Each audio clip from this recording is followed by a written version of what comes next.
बहुचर्चित सागर शेजवळ हत्याकांड प्रकरणातील आरोपी कोपरगाव दुय्यम कारागृहातून रुग्णालयात नेताना पोलिसांना चकवा देत फरार झाल्याची खळबळजनक घटना शनिवारी रात्री 1 वाजेच्या सुमारास तहसील कार्यालयाजवळ घडली असून या घटनेने एकच खळबळ उडाली आहे। याबाबत अधिक माहिती अशी की कोपरगाव शहरातील दुय्यम कारागृह येथे कैद असलेला खून प्रकरणातील आरोपी योगेश सर्जेराव पारदे याला शनिवारी रात्रीच्या सुमारास रक्ताची उलटी झाल्याने त्याला वैद्यकीय तपासणीसाठी police head constable Pinu Baburao Dhakane यांनी दुचाकीवरून ग्रामीण रुग्णालयात नेत असताना गाडी वळणावर गती कमी झाल्याचा फायदा घेऊन दुचाकीवरून उडी मारत पोलिसाला चकवा देत पसार झाला आहे।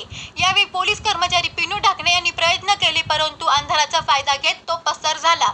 पिनू ढाकणे यांनी तात्काळ शहर पोलीस स्टेशन गाठून सदर माहिती दिली असून police head constable Pinu Baburao Dhakane यांच्या फिर्यादीवरून आरोपी योगेश सर्जेराव पारदे याच्या विरुद्ध गुन्हा रजिस्टर नंबर 260/24 भारतीय दंडविधान कलम 224 प्रमाणे गुन्हा दाखल करण्यात आला आहे।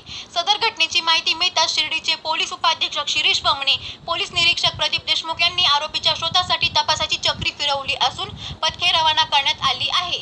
घटनेचा पुढील तपास वरिष्ठांच्या मार्गदर्शनाखाली सहाय्यक पोलीस निरीक्षक विश्वास पावरा करीत आहे।